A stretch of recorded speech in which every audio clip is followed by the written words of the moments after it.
The doctor said I was dead for 3 minutes and 47 seconds. What they didn't know was that in those minutes, I lived an entire lifetime, then came back with the memories of both. I remember dying. Not the first time when I was 26 and my heart stopped on an operating table, but the second time when I was 83, surrounded by my children and their children in a sun-drenched room that smelled of antiseptic and flowers. Then, suddenly, I was gasping awake in a hospital bed, tubes down my throat, and my sister Maggie's tear-streaked face hovering over mine. "You're back," she whispered, gripping my hand so tightly I could feel her pulse against mine. "Oh my God, Ellie, you're actually back." And just like that, I had two sets of memories in my head. One stretching decades into a future I hadn't lived yet, and one ending with the car accident that had apparently killed me for those 3 minutes and 47 seconds. I didn't tell anyone at first. How could I? Hey, by the way, I died and lived a completely different life before being shoved back into this one isn't exactly casual conversation over hospital pudding cups. But as the days passed and the memories didn't fade, I started writing them down. Everything from the husband I would have married, but now knew was wrong for me, to the career I would have abandoned, but now knew I shouldn't, to the children I would have had, their faces still so clear in my mind that sometimes I'd catch myself looking for them in crowds. That diary became my anchor as I navigated this strange second chance. And when I was discharged and Maggie insisted I stay with her while I recovered, I let her read it. My future that would never be. What I didn't expect was for her to publish it, or for it to become the book that would save her from eviction, launch her career, and change both our lives forever. Looking back, maybe I should have seen it coming. But the thing about second chances is that even when you think you know what's ahead, life still finds ways to surprise you. "Remind me again why I agreed to this?" I ask, trying not to wince as the makeup artist attacks my face with what feels like a sandpaper brush. "Because you love me," Maggie says from where she's perched on the edge of the hotel suite's desk, thumbing through her phone with the intense concentration of someone avoiding eye contact. "And because it's just one interview, one teeny, tiny little interview that might determine the entire future of my publishing career." Right, I say, no pressure. It's been exactly 18 months since I died and came back.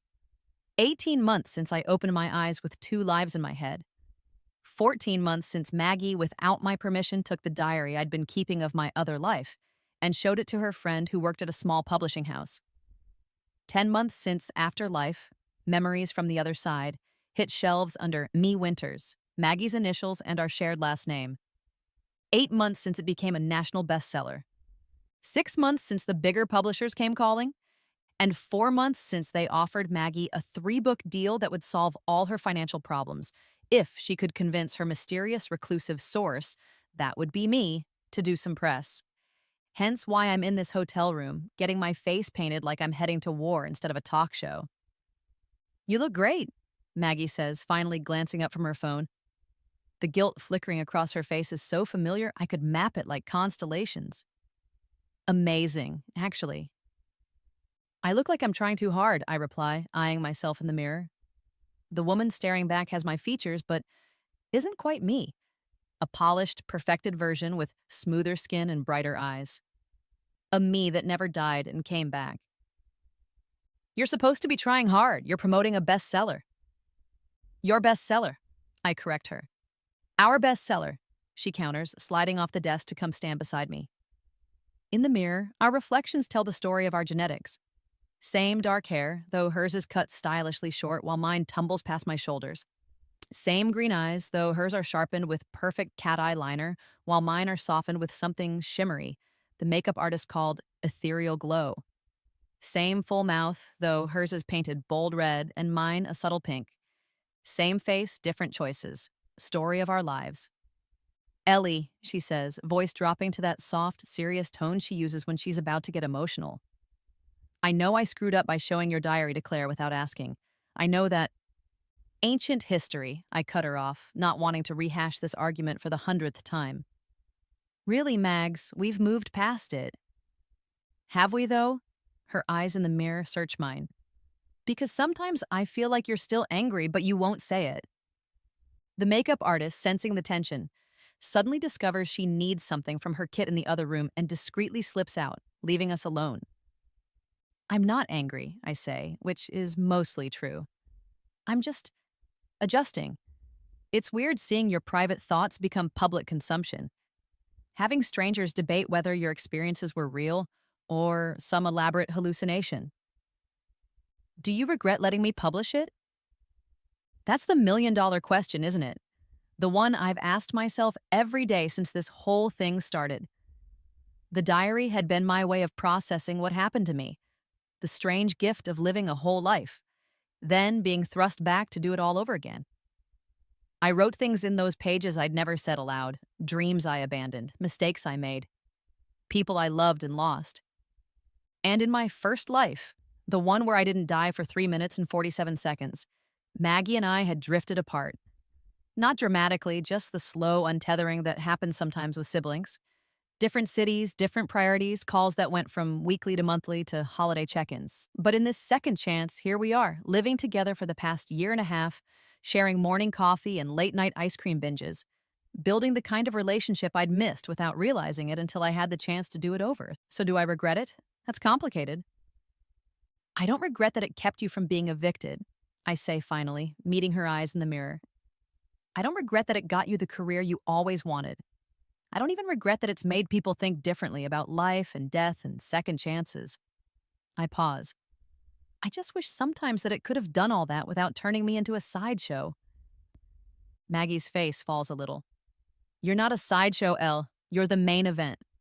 That's what I'm afraid of. A knock at the door interrupts us. 5 minutes, Miss Winters, calls a production assistant.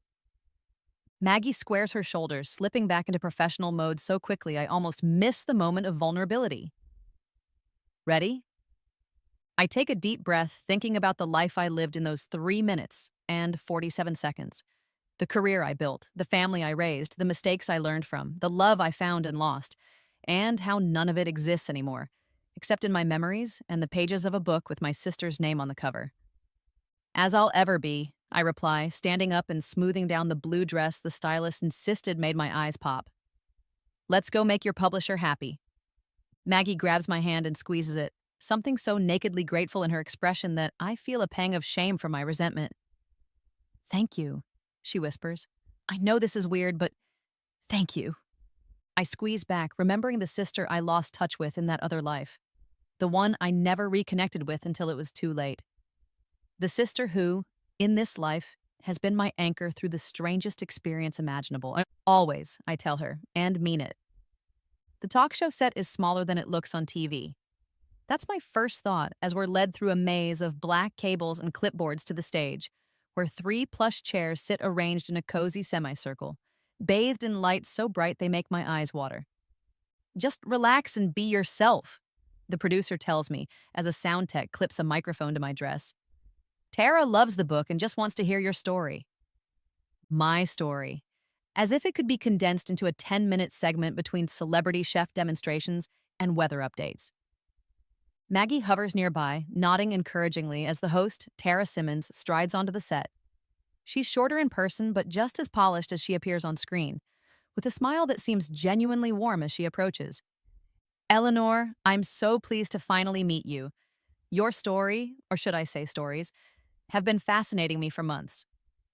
Please call me Ellie, I say, shaking her hand, and thank you for having me. The pleasure's all mine. We rarely get to talk with someone who's experienced, well, what you've experienced. Her eyes gleam with the unmistakable hunger of someone who smells a ratings hit. Are you nervous? Terrified, I admit with a laugh that comes out more naturally than I expected. Don't be. Think of it as just a conversation between friends, she says, patting my arm. Though Friends being broadcast to roughly 2 million viewers, give or take. Before I can process that number, we're being counted down, Tara is beaming at the camera, and suddenly, we're live. Today we have an extraordinary guest with an even more extraordinary story, Tara begins, turning toward me with practiced precision. Eleanor Winters experienced what doctors call a temporary death during a car accident 18 months ago. But while she was clinically dead for nearly 4 minutes, Eleanor claims she experienced an entire lifetime, one she remembers in vivid detail. Her experiences became the basis for the surprise bestseller Afterlife: Memories from the Other Side, written by her sister, Margaret Winters. Eleanor, welcome to the show. Thank you for having me. I manage, my voice steadier than I feel. I have to ask the question everyone wants to know. Do you really remember living an entire life during those minutes you were clinically dead? I've prepared for this question, rehearsed it with Maggie a dozen times, but under the hot lights with cameras pointed at me, I find myself abandoning the careful script. I remember dying, I say simply. Not the death that brought me here today, but the one that came decades later when I was old and surrounded by family. And I remember everything in between: a career as a photographer, a marriage that ended, another that lasted, two children who grew into people I was proud of, friends I made, places I traveled, joys and heartbreaks. All of it feels as real to me as this conversation does right now. Tara leans forward, perfectly balanced between skepticism and fascination. Scientists would say this was your brain creating an elaborate hallucination during trauma. Some religious perspectives might call it a vision of a possible future. How do you explain it? I look past her to where Maggie stands off camera, her face tense with anticipation. The right answer will sell books. The right answer will secure her future. But I can only give my truth. I don't explain it, I tell Tara. I just live with it. I have memories of a life I haven't lived yet, or maybe now, never will live. I know what it feels like to hold my son for the first time. But in this reality, he doesn't exist. I remember my 40th birthday party, though I'm only 27. I can describe in perfect detail a house I bought when I was 52, right down to the cracked tile in the upstairs bathroom. And these memories, they influence the decisions you've made since the accident?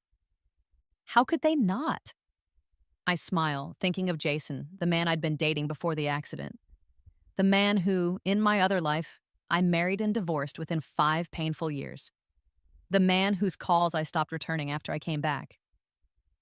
I've been given a cheat sheet for some of life's biggest tests. It would be foolish not to use it. Like a cosmic do-over, Tara suggests. Exactly like that. Your sister's book has resonated with millions of readers. Why do you think that is? I glance again at Maggie, who gives me a subtle thumbs up. I think people are drawn to the idea that we might get second chances, that the mistakes we make aren't permanent, that we might somehow get to fix them. And I think there's comfort in believing that death isn't the end of the story. Speaking of your sister, Tara says, shifting gears, the book was published under her name, not yours. Was that a difficult decision? And here it is. The question we've been dreading. The one that threatens to expose the complicated truth of how the book really came to be. I feel a bead of sweat trickle down my back under the hot lights. The diary was private initially, I say carefully. Maggie helped me shape it into something publishable. She's the real writer in the family. But they're your experiences, Tara presses. Your memories. I take a breath, remembering the night I found out what Maggie had done. The shouting match that ended with broken dishes and tears. Her confession that she was 3 months behind on rent and facing eviction. The desperation in her voice when she said, "It could help people, Elle. It could help me." They are, I acknowledge. But the book wouldn't exist without Maggie. We're a team. Tara seems to sense there's more to the story, but mercifully moves on. Let's talk about some of the specific memories you have. In the book, you describe meeting your future husband, or I suppose we should say the man who would have been your husband, at a photography exhibition in Paris when you were 34. That's still years away from now. Do you plan to go to Paris? See if he's there? The question makes me laugh despite myself. That's assuming this reality unfolds anything like the one I remember. So far, it hasn't. In my other life, I never had a near-death experience at 26. I never became semi-famous for talking about it. The butterfly effect of those differences alone has probably changed everything. So you don't believe in fate? That certain things are meant to happen regardless of circumstances? I think about this carefully. I believe relationships leave impressions on us across time. I believe the people we're meant to connect with have a way of finding us, even when the paths change. But no, I don't think I'm destined to meet the same man at the same exhibition. That moment belonged to another life. And does that make you sad? Tara asks, her voice gentling. Knowing there are people you love deeply who you may never meet in this life? The unexpected tenderness of the question catches me off guard. On camera, in front of millions, I feel my carefully constructed composure crack just slightly. I think about Nina, my daughter who will never be born now. About Marcus, my second husband, whose laugh I can still hear perfectly, but whose face I will never touch in this reality. Every day, I admit, my voice barely above a whisper, I grieve for them every day. There's a weighted silence on set, heavy with the realness of the moment. In my peripheral vision, I see Maggie press a hand to her mouth. But, I continue, finding my strength again. I'm also filled with gratitude. How many people get to know what might have been? How many get the chance to shape a different future, armed with lessons it took a lifetime to learn? It's a gift, even with the grief it carries. Tara nods, clearly affected. A profound perspective. She pauses then. There's been talk of adapting the book into a film. Any thoughts on who should play you? The abrupt shift to Hollywood gossip feels jarring, but I play along, relieved to move to lighter territory. I've always had a soft spot for Emma Stone, I joke. The rest of the interview passes in a blur of safe questions and practiced answers. When it's over, Tara thanks me warmly, the crew starts breaking down equipment, and Maggie rushes over, enveloping me in a hug that smells like her signature vanilla perfume. You were amazing, she gushes. Absolutely perfect. Claire's already texted me twice. The publisher is thrilled. Glad I could help, I say, suddenly feeling the fatigue of performing hit me all at once. Are you okay? That question about grieving for people who don't exist. That was rough. I pull back from her embrace, searching her familiar yet different face. They do exist, Mags. Just not here, not anymore. She nods slowly, the excited publicist fading into concerned sister. Let's get you home. Ice cream and bad reality TV? God, yes. I breathe, already imagining peeling off this dress and scrubbing the makeup from my face. As we're walking out, a production assistant rushes up with my phone. You left this in the green room. It's been buzzing like crazy. I glance at the screen and freeze. 17 missed calls, all from the same number, Jason. What is it? Maggie asks, peering over my shoulder. Oh, she says, understanding immediately. The ex who's not really an ex. He wasn't supposed to know about the interview, I say, my stomach sinking. We'd been careful to keep my full name out of the publicity, using only M.E. Winters on the book and Eleanor W. for the TV appearance. Maybe he just recognized you, Maggie suggests. I mean, you dated for almost a year before the accident. The phone buzzes again in my hand. Jason calling. Again. You don't have to answer it, Maggie says. But I know I do. Because in my other life, the one that now only exists in memory and on paper, ignoring Jason's calls was the first in a series of mistakes that led to years of misunderstanding and bitterness. And if this second chance has taught me anything, is that the easy path rarely leads anywhere worth going. I'll meet you at the car, I tell Maggie, and press the green button before I can second-guess myself. Jason, I say, stepping into a quiet corner of the hallway. So it's true, he says, his voice exactly as I remember it from both lives, deep and slightly rough, like he's always just woken up. I thought Claire was exaggerating when she said her company's big bestseller was based on your experiences. But then I turn on the TV this morning and there you are, talking about an entire life you lived while you were dead for 4 minutes. A life that apparently included a failed marriage to me? Claire. Of course. Maggie's friend at the publishing house was also Jason's cousin, a connection I'd forgotten about in this life, but suddenly remembered from my other one, a detail that had seemed insignificant until now. It's complicated, I say, aware of how inadequate the words are. No shit, it's complicated, Ellie. One day we're talking about moving in together, the next you're in a car accident, and after that, you won't return my calls. Then months later, I find out my almost fiancé thinks she lived some whole other life where I was her mistake of a first husband. The pain in his voice makes me wince. In my other life, Jason and I had simply grown apart. Diverging careers, different priorities, the slow death of 1,000 cuts rather than one dramatic blow. But we'd loved each other once. We'd tried. I'm sorry, I say, meaning it.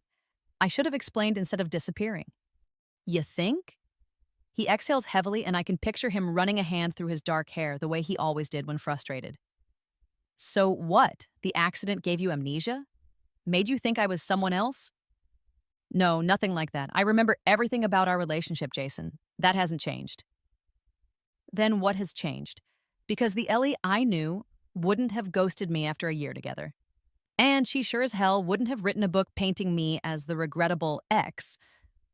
I didn't, I start, then catch myself. The book doesn't name you. It doesn't even use my real experiences with you. It's about the Jason from the other life, a life that didn't happen here. But it's still me, he says quietly. Isn't it? Some version of me that you know well enough to be certain we'd fail? The question hits me like a physical blow. Because he's right, I made assumptions based on a different timeline, a different set of choices. I decided our fate before giving this version of us a chance. I don't know, I admit. That's the honest answer. I don't know if what happened there would happen here, but I was afraid to find out. A long silence stretches between us. Finally, he says, I think I deserve more than that, Elle. I think I at least deserve a real conversation. In my peripheral vision, I see Maggie appear at the end of the hall, her expression questioning. I hold up one finger. Just a minute. You're right, I tell Jason. You do deserve that. When? Tonight, he says immediately. The bar on 7th, the one with the blue door, 8 o'clock. I think about the ice cream and bad TV waiting for me at home. About the comfort of avoiding this conversation for another day, another week, another month. I'll be there, I say instead. Good. He pauses. And Ellie? Wear normal clothes, not whatever TV makeup version of yourself you've become. I want to talk to the real you. Despite everything, I find myself smiling. The real me. I'll try to remember who that is. I hang up and walk toward Maggie, who's practically vibrating with curiosity. Well, she demands. What did he say? Is he angry? Is he suing us? God, the publisher would have a fit. He wants to meet for a drink, I cut her off. Tonight. Her eyes widen. Are you going? I nod, thinking about the life I remember, the mistakes made, the chances not taken, the words left unsaid. Yeah, I am. But what about our ice cream plans? Rain check, I tell her, linking my arm through hers as we head for the exit. Some things can't wait another lifetime. Walking into the bar feels like stepping back in time, which, given my unique situation, is saying something. The peeling blue door, the perpetually sticky floor, the vintage beer signs flickering on exposed brick walls. This was our place, mine and Jason's, before the accident. Before I died for 3 minutes and 47 seconds and came back with a lifetime of memories that rewrote our future. I spot him immediately, hunched over a beer at our old corner table. He looks exactly the same. Dark hair slightly too long, the sleeves of his flannel shirt rolled up to reveal forearms tanned from his construction work, the small scar above his left eyebrow from a childhood fall. The sight of him hits me with a double wave of déjà vu. Memories from this life overlapping with memories from the one that no longer exists. He glances up, catches my eye, and for a moment his expression is so naked with emotion I can't breathe. Then he schools his features into something more guarded, lifting his beer in a half-hearted greeting. You came, he says as I slide into the booth across from him. I said I would. I shrug off my jacket, suddenly self-conscious. I followed his instructions. Jeans, a simple sweater, my hair pulled back in a messy bun. No trace of the polished TV version of myself. Thanks for calling. I owe you an explanation. You owe me a lot more than that, he says, but there's no real heat behind it. Just exhaustion. I watched your interview this morning. 3 times, actually. I'm sorry you had to find out that way. Which part? That my girlfriend came back from the dead with memories of some other lifetime? Or that in this alternate reality we get married and it ends badly? I wince. Both, I guess. A waitress stops by and I order a whiskey neat, needing the burn of it to steady myself. Jason raises an eyebrow. In our time together, I'd always been a wine or cocktail person, but that was before. In the other life, the one where I lived to 83, I developed a taste for good whiskey in my 40s. Another small change, another ripple from that erased future. So, he says when the waitress leaves, tell me about this other Jason, the one who wasn't good enough. It wasn't about being good enough, I protest. We just wanted different things. I was focused on building my photography business. You were taking over your dad's construction company. We grew in different directions. And in this life, before the accident, were we growing in different directions then too? I consider the question honestly. No, we were good together, happy even. Then what changed? His eyes are so earnest it hurts to look at them. Because one day everything was normal, and the next you're in the hospital, and after that you wouldn't even see me. I brought flowers every day for a week, El. The nurses started feeling sorry for me. The whiskey arrives and I take a long swallow, letting it burn all the way down. I was afraid, I admit finally. Of what? Of making the same mistakes.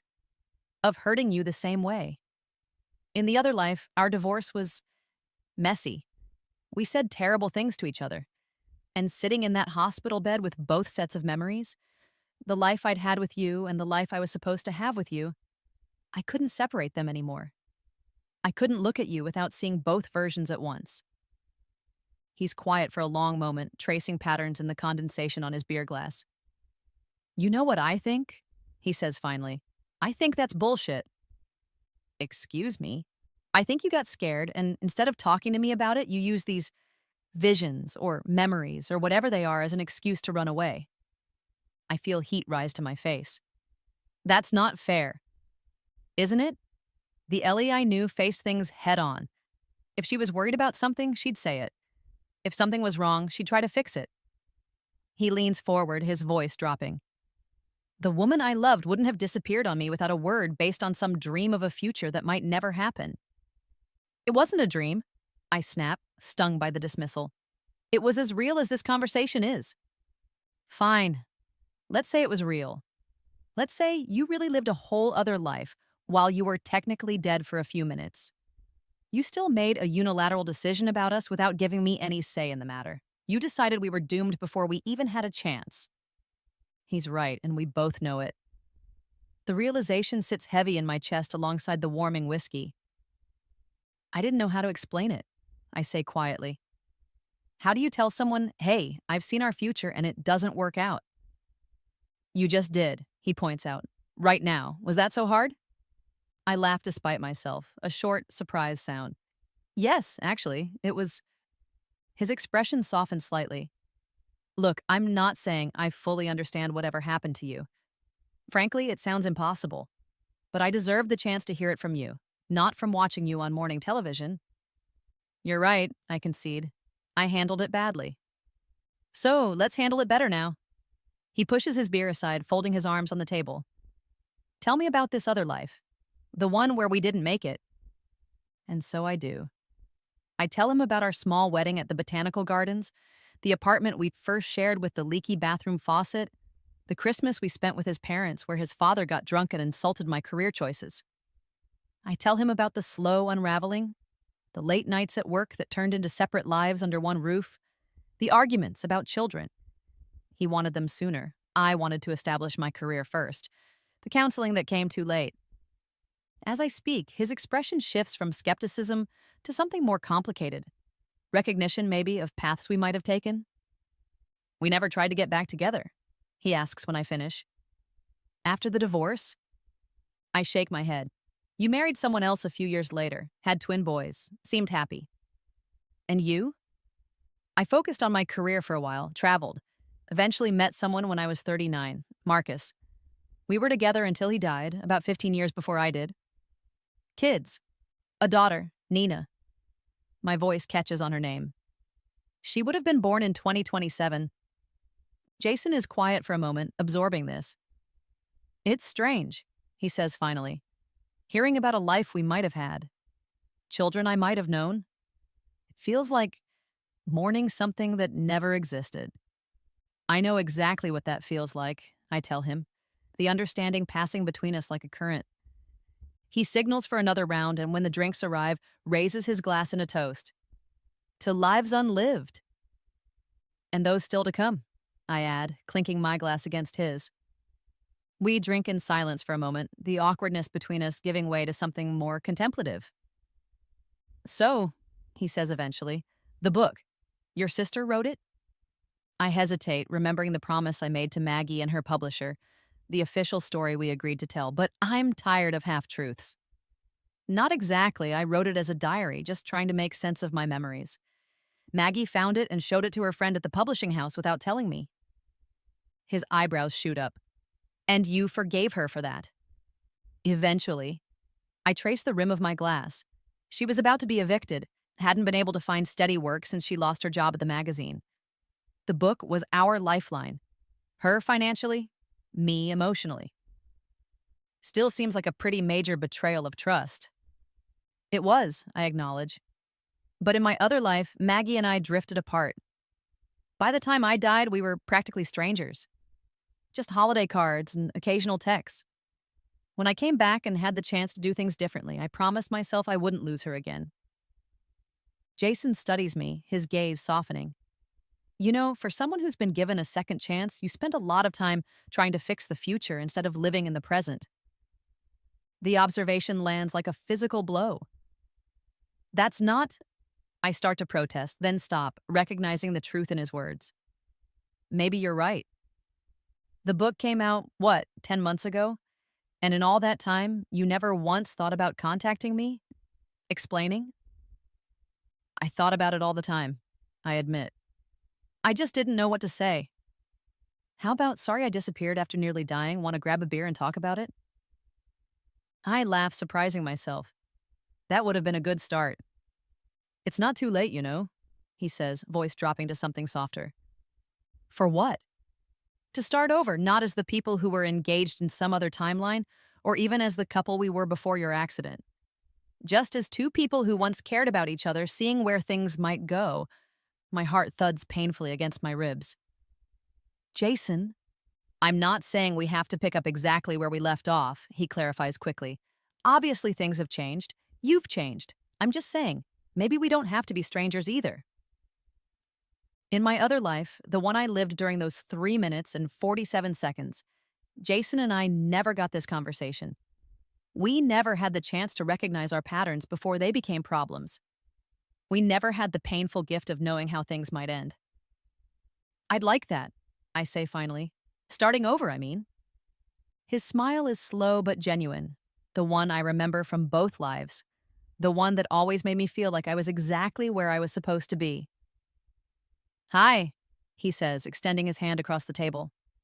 I'm Jason Mitchell. I work in construction, drink my coffee black, and apparently in some alternate timeline, I make a terrible first husband, but father some pretty great twins. I laugh and take his offered hand. Eleanor Winters, I died for 3 minutes and 47 seconds. Remember, an entire lifetime that hasn't happened yet. And according to my sister's publisher, I'm the most credible experiencer they've ever worked with. Pleased to meet you, Eleanor, he says, his hand warm around mine. Can I buy you another drink? And just like that, we begin again. When I get home, it's past midnight. I try to be quiet, but Maggie's bedroom light flicks on before I've even closed the front door. Well, she calls, appearing in her doorway in flannel pajamas, her face scrubbed clean and her short hair sticking up in all directions. How was it? What did he want? Did he yell? Is he suing us? No one's suing anyone, I assure her, kicking off my boots and hanging up my jacket. It was actually nice. Nice. She follows me into the kitchen, where I fill a glass with water and gulp it down, suddenly aware of how much whiskey I've consumed. You disappear for 4 hours with the ex you've been avoiding for a year and a half, and all I get is nice? Come on, Ellie, details. I lean against the counter, unable to suppress the small smile playing at my lips. We talked, really talked, about the book, about why I disappeared on him, about everything. Maggie's eyes widen. And he wasn't mad? Oh, he was definitely mad, I say, remembering the hurt in Jason's eyes when he first saw me. But he was willing to listen, to understand. So what happens now? She perches on one of the bar stools, pulling her knees up to her chest like she used to do when we were kids sharing secrets. We're starting over, taking things slow. I refill my water glass, trying to sound more casual than I feel. No expectations based on what happened in either timeline. Maggie's mouth drops open. You're getting back together with him? I don't know what we're doing exactly, I admit. But it feels right to at least try. To not let fear of what might happen stop me from finding out what could be. She studies me for a long moment, her expression unreadable. Are you sure that's wise? I mean, you literally know how this ends. That's the whole premise of the book. Your cosmic do-over where you avoid past mistakes. The book is based on a life that doesn't exist anymore, I remind her gently. The moment I came back and started making different choices, that future changed. None of us can know for certain what happens next. Maggie looks down, picking at a loose thread on her pajama sleeve. I just don't want you to get hurt, or for things to get complicated with the book. And there it is, the real concern. Not about my heart, but about the narrative we've been selling. The one that's paying her rent and funding her future. Mags, I say, keeping my voice even. The book will be fine regardless of what happens with Jason and me. People are connecting with the story, not the specifics of my romantic choices. I know, she says quickly.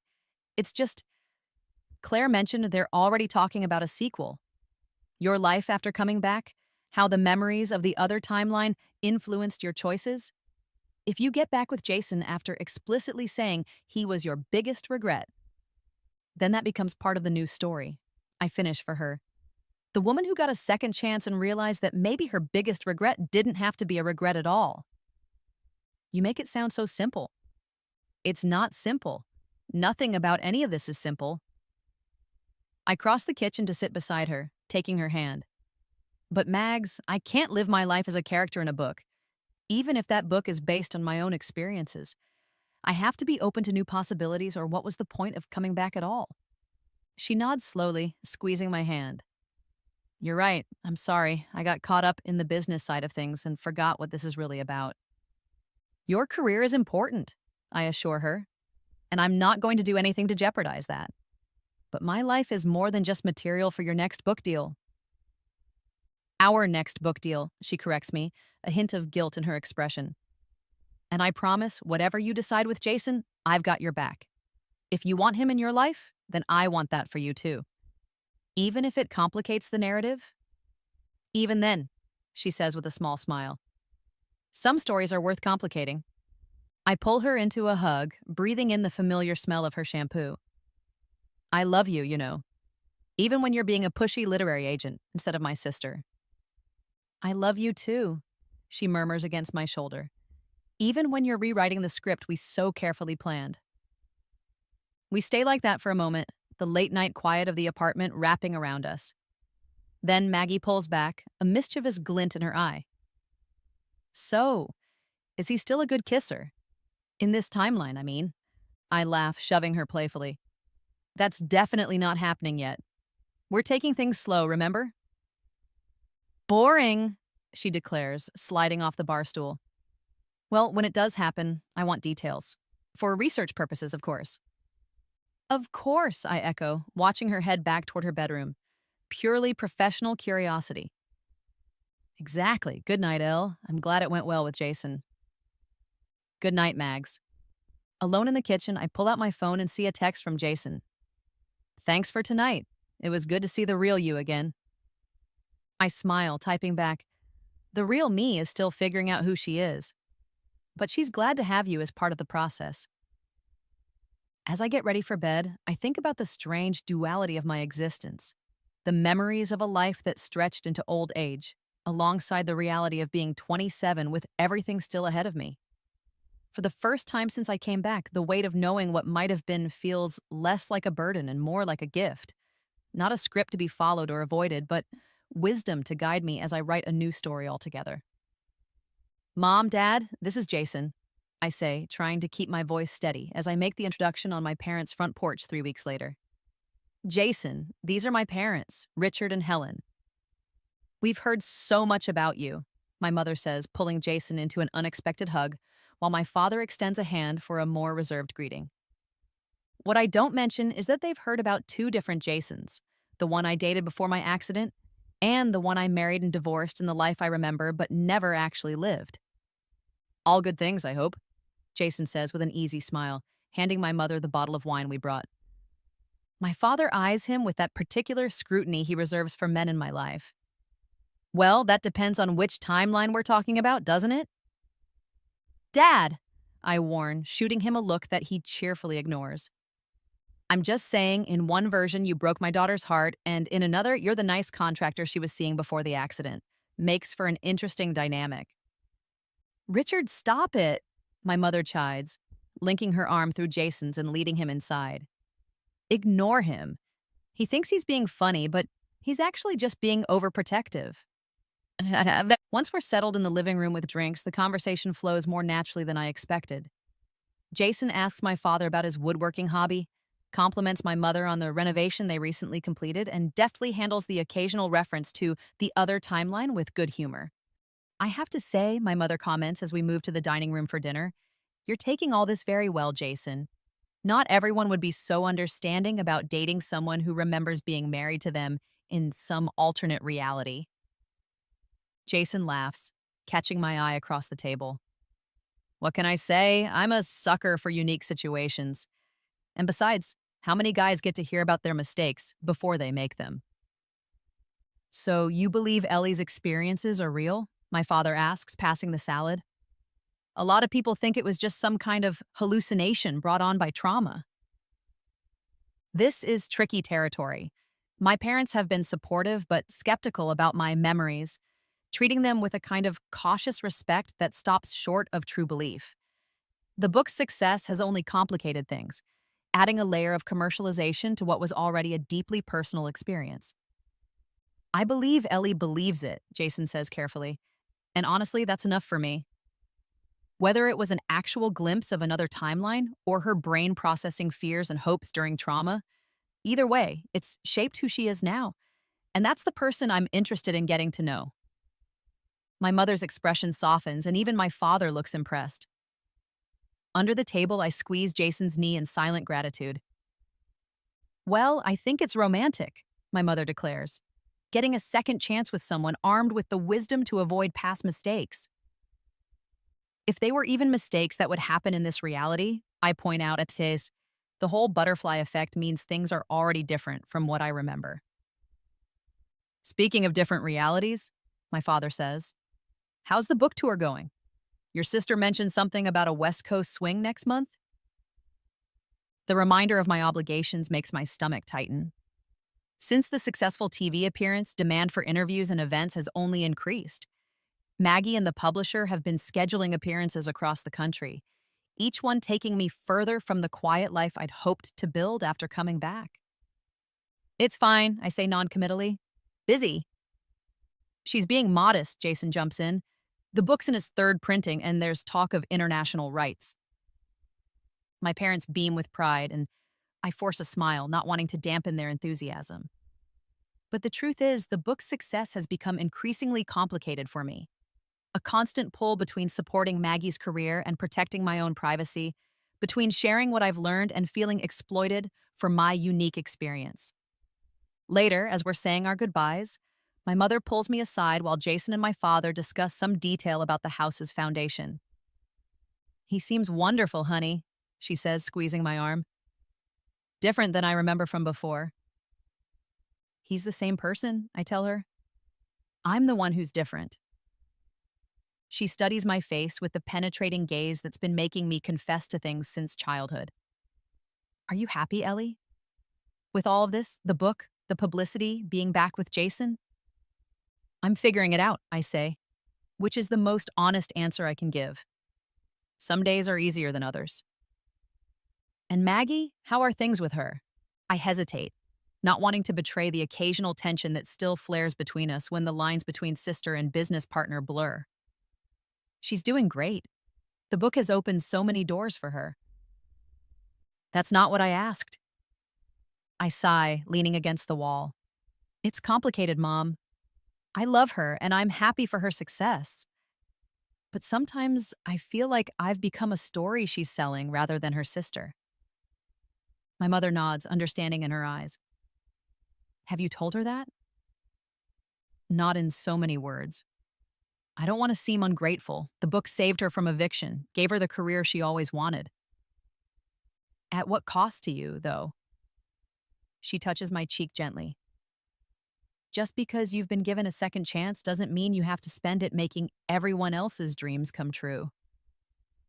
The insight hits me harder than I expect, bringing unexpected tears to my eyes. I'm trying to find the balance, I admit, between the life I remember and the one I'm living now, between what I want and what everyone needs from me. Oh, sweetheart.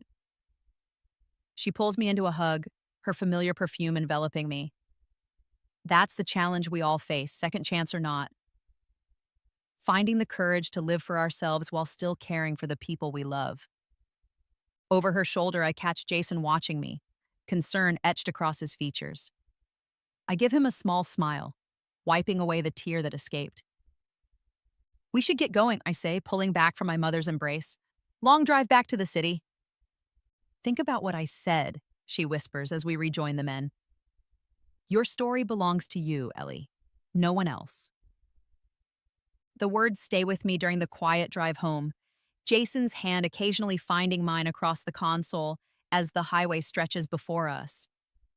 My story belongs to me. But does it still, when pieces of it live on bookshelves across the country, reshaping themselves in readers' imaginations? And if not, how do I take it back? I can't do this anymore, I announce, bursting into Maggie's bedroom at 7 in the morning, still in my pajamas. I'm canceling the West Coast tour. Maggie bolts upright in bed, her sleep mask pushed up into her hair, looking disoriented. What? Why? What happened? I pace the length of her room, energy coursing through me after a night of restless contemplation. 3 weeks of hotel rooms and interviews, and strangers asking me about the most personal moments of a life I never actually got to live. I can't do it, Mags. It's too much. She rubs her eyes, clearly trying to shift from sleep to crisis management mode. Elle, we've been planning this for months. The publisher has booked venues, flights, promotional materials. I know, I interrupt, and I'm sorry about that, but I've reached my limit. The book was supposed to help people understand second chances, not turn me into some kind of sideshow attraction. Nobody thinks you're a sideshow attraction, she protests, throwing back her covers and climbing out of bed. People are genuinely moved by your story. They find it inspiring. My story, I repeat, the word suddenly bitter on my tongue. That's exactly it. My experiences, my grief, my memories, my losses have become entertainment. Content. Product. Maggie's expression shifts from frustration to concern. Where is this coming from? Did something happen with Jason? At dinner with Mom and Dad? I sink onto the edge of her bed, suddenly exhausted despite the adrenaline that woke me. It's been building for a while. But yes, something Mom said made it click. She reminded me that just because I got a second chance doesn't mean I have to spend it fulfilling everyone else's dreams. And you think that's what you're doing? Fulfilling my dreams at your expense? The hurt in her voice makes me wince, but I push forward. Not intentionally, but this book, this whole media circus, it wasn't my choice, Mags. You made that decision for both of us when you showed my diary to Claire. She sits beside me, our shoulders not quite touching. I've apologized for that 1,000 times, Elle. I know I should have asked first. But look at what's come from it. How many people you've reached, how many lives you've touched. I know. I stare down at my hands, the conflict inside me impossible to fully articulate. And I don't regret that part. But I need some control back. I need to reclaim parts of my experience as just mine. Maggie is quiet for a long moment, processing. When she speaks, her voice is small. Is this about the sequel? Because if you don't want to do it, it's not just about the sequel, I sigh. Though honestly, the thought of dredging up more memories for public consumption does make me nauseous. It's about finding a balance between supporting your career and protecting my sanity. My career wouldn't exist without your experiences, she acknowledges softly. I've never forgotten that, Elle, not for a minute. The admission loosens something in my chest. I know, and I want you to succeed, I truly do. But not at the cost of me disappearing into this character, this Eleanor W., who travels the country talking about her memories of another life while her actual life passes her by. Maggie takes my hand, her fingers cool against mine. What if we compromise? We don't cancel the tour entirely, but we scale it back. 3 cities instead of 10. 4 days instead of 3 weeks. And I'll be the primary speaker. I'll talk about the writing process, the themes, and only bring you out for a few key moments. I consider the offer, relief washing through me at the thought of such a reduced commitment. You'd do that? Even if the publisher pushes back? Let me worry about the publisher, she says with more confidence than I expect. This is your story, Ellie. I should have remembered that all along. I'm sorry I got caught up in the business side and lost sight of the human cost. The echo of my mother's words, your story belongs to you, reverberates between us. I lean over and rest my head on her shoulder, overcome with a sudden wave of gratitude for this sister who, in this timeline, I never lost touch with. Thank you, I whisper. She wraps an arm around me, her cheek pressed against the top of my head. I should be thanking you. For the diary, for forgiving me, for everything. We sit like that for a while, the morning light strengthening around us, illuminating dust motes that dance through Maggie's cluttered room, evidence of a life being actively lived rather than just remembered. So, she says eventually, what now, besides me calling Claire with the bad news about the tour? I straighten up, feeling lighter than I have in months. Now I start figuring out what I actually want from this second chance instead of just avoiding what I know went wrong the first time around. And what about Jason? Is he part of that future?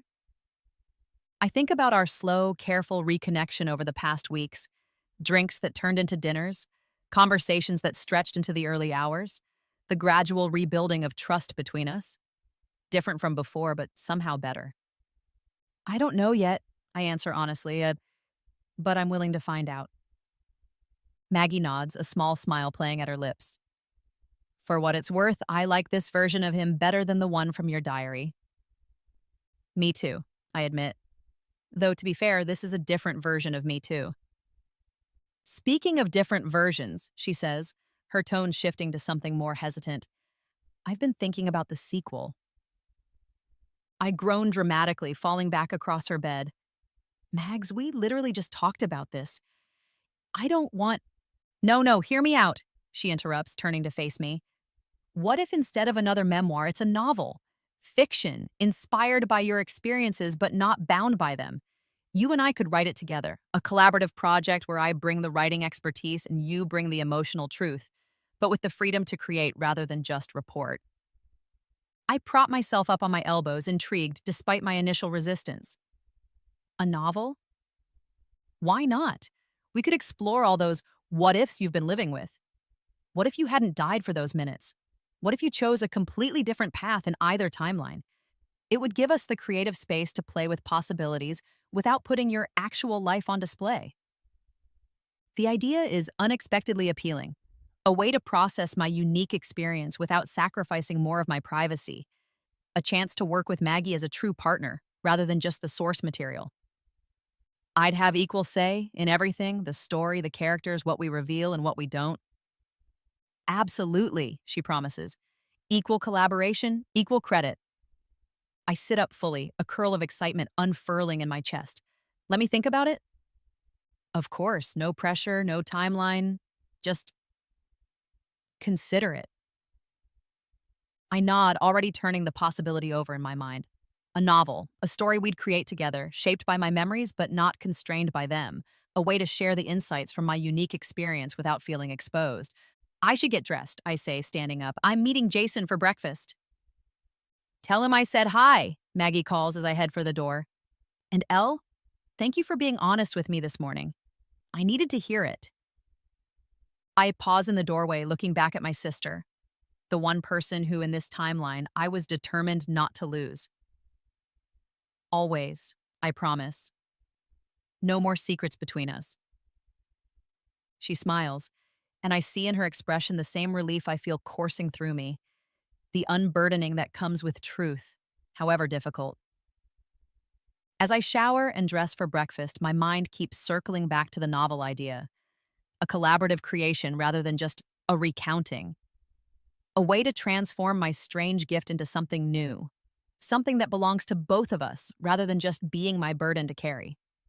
By the time I meet Jason at our favorite cafe, I've already started imagining what such a book might contain. The roads not taken, the lives not lived, the infinite branching possibilities that exist in the space between memory and choice. You look different today, Jason comments as I slide into the booth across from him. Lighter somehow. I smile, reaching for the coffee he's already ordered for me. I had a breakthrough with Maggie this morning. About the book, the tour, all of it. Yeah? He leans forward, genuinely interested.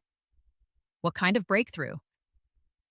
I'm taking back my story, I tell him, surprised by the confidence in my voice. Or rather, I'm transforming it into something new. Something that's ours to create rather than just mine to remember. As I explain Maggie's idea for a novel, I watch understanding dawn in Jason's eyes. The realization that I'm finding a way to integrate my past and present, my memories and my choices, into something that honors both without being imprisoned by either. I think it's brilliant, he says when I finish. A way to use your unique perspective without being defined by it. Exactly. I wrap my hands around my coffee mug, drawing warmth from it. For so long, I've been caught between two lives, the one I remember and the one I'm living now. Always comparing, always second-guessing. But what if instead of trying to avoid the mistakes of that other life, I just lived this one? My way, on my terms, open to whatever comes next. Jason reaches across the table, his hand covering mine. That sounds like the Ellie I'm getting to know. The one who's not defined by either timeline, but by the choices she makes right now. The connection between us in this moment feels more real than any memory, more solid than any future I once thought was inevitable. This is what I came back for, I realize. Not to follow a different script, but to write my own. So, I say, turning my hand to interlace our fingers. Speaking of choices in the present, what are your plans for this weekend? His slow smile is an answer in itself, a promise of possibilities I'm finally ready to explore. 6 months later, I stand in the back of a crowded bookstore watching as Maggie reads from our newly released novel, The Space Between Lives.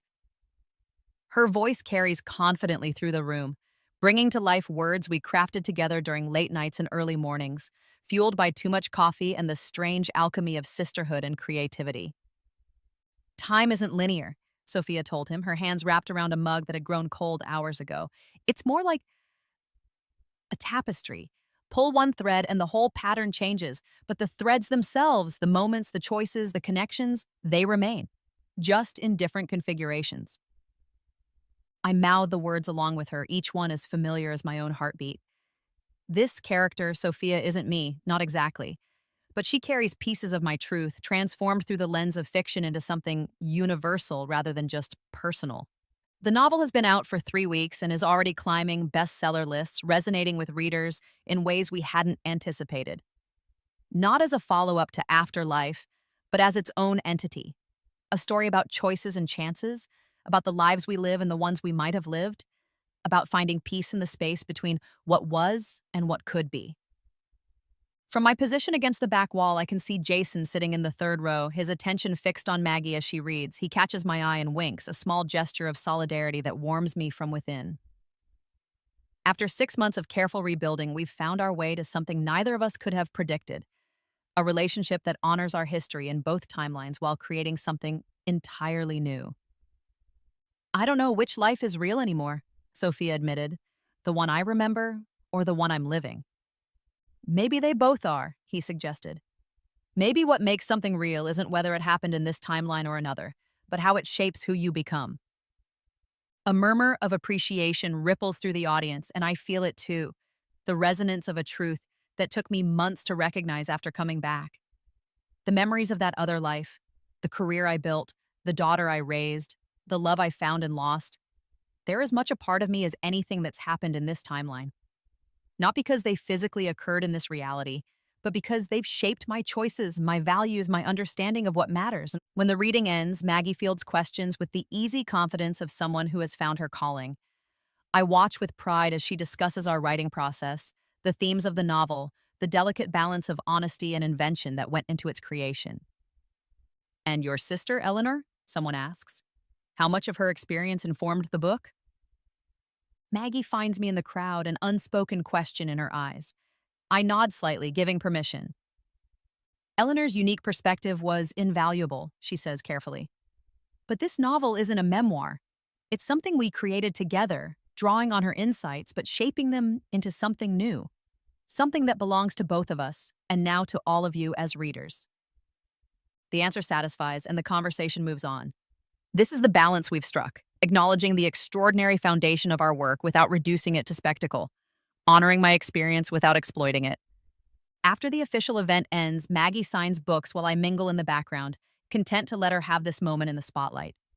She's flourishing in this role, not just as an author, but as a voice, someone with something meaningful to say about second chances and parallel lives. Proud of her? Jason asks, appearing at my side with 2 plastic cups of mediocre wine from the refreshment table. Incredibly, I confirm, accepting one of the cups. She's found her place in all of this, her purpose. And you? Have you found yours? I consider the question thinking about the life I now lead, divided between helping Maggie promote our work and pursuing my own interests. I've started taking photography classes, exploring the talent that in my other life became a career. I've reconnected with old friends and made new ones. I've built a routine that feels both familiar and fresh, informed by what I know, but not dictated by it. I'm getting there, I tell him honestly, step by step. He nods, understanding in his eyes. No rush, you've got time? The irony of this statement, coming from a man who in another life I ran out of time with, makes me smile. Yes, I agree, I do. Across the room, Maggie catches my attention, gesturing for me to join her at the signing table. I hesitate, still uncomfortable with the public-facing aspects of our success. Go, Jason encourages gently. It's just for a minute, I'll be right here. With a grateful squeeze of his arm, I make my way through the crowd to where Maggie sits, surrounded by copies of our novel. Its cover, a woman standing at a crossroads with multiple versions of herself visible as shadows, was my concept, one of many contributions that made this truly our shared creation.